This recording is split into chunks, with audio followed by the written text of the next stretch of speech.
बोलो जयकारा बोल मेरे श्री गुरु महाराज की जय। बोलो साचे दरबार की जय। जालू परमहंस जाल जी महाराज की जय। एक रोज इरशाद हुआ कि किसी बादशाह के दरबार में एक फकीर यह सदा यानी पुकार किया करता था कि नेकों के साथ नेकी करो और बदों की बदी खुद उनको तबाह कर देगी। एक दरबारी इस सदा से बड़ा नाखुश हुआ करता था। उसने बादशाह से चुगली खाई कि हुजूर फलां फकीर ऐसा कहता है कि जहां पना के मुंह से बदबू यानी दुर्गंध आती है। बादशाह ने कहा कि उसको हमारे सामने बुलाओ, हम इसकी तहकीक यानी जांच पड़ताल करेंगे। चुगलखोर यानी चुगली करने वाले ने फकीर को कहला भेजा कि फलां रोज आपकी बादशाह की तरफ से दावत है। उस दिन खाने में बहुत सी प्याज पकवा कर उस फकीर को खिलाई। बाद में बादशाह से रूबरू यानी सम्मुख पेश किया। जब फकीर बादशाह के सामने गया तो उसको ख्याल हुआ कि कहीं प्याज की बदबू बादशाह को नाखुशगवार मालूम न हो, इसलिए सामने जाकर मुंह पर हाथ धर लिया। चुगलखोर ने उसी वक्त बादशाह को सैन यानी इशारे के साथ कहा, देखिए हजरत, इसने आपके मुंह की बदबू से अपने मुंह पर हाथ रख लिया है। बादशाह ने फकीर से जुबानी तो कुछ न कहा, एक खत अपने कोतवाल शहर के नाम लिखकर फकीर को दे दिया कि जाओ इसको कोतवाल के पास ले जाओ।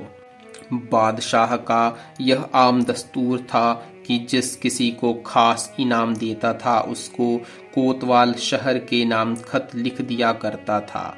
उस चुगलखोर ने समझा कि जरूर इस फकीर को कोई खास इनाम मिला है।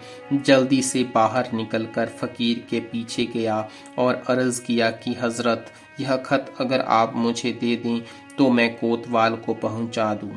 आप फिजूल तकलीफ क्यों करते हैं? फकीर ने वह खत उसी को सौंप दिया।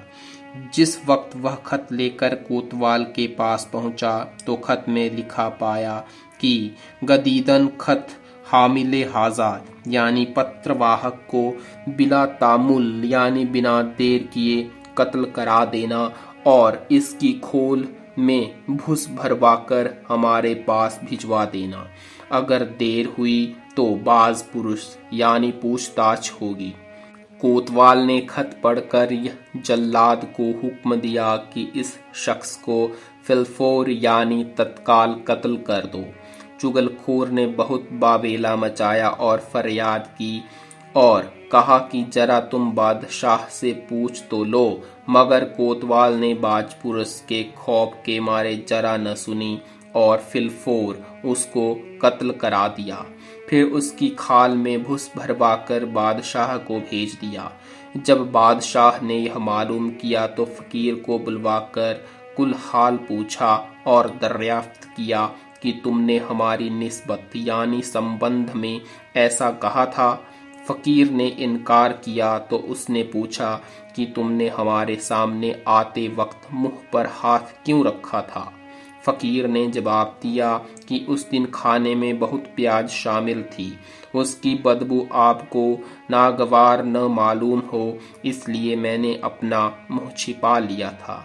फिर रुक्का यानी पत्र का हाल पूछा तो फकीर ने कह दिया कि राह में उस शख्स ने रुक्का मुझसे ले लिया था कि मैं खुद ले जाऊंगा। उस वक्त बादशाह को फकीर की सदाकत यानी सत्य जाहिर हुई और इजाजत दी कि आम तौर पर आप यह सदा किया करें कि नेकों के साथ नेकी करो और बदों की बदी खुद उनको तबाह करेगी। उस चुगलखोर ने वाकई अपनी बदी की सजा अपने हाथों पाई। बोलो जयकारा बोल मेरे श्री परमहंस दयाल जी महाराज की जय। बोलो श्री गुरु महाराज की जय। बोलो सांचे दरबार की जय।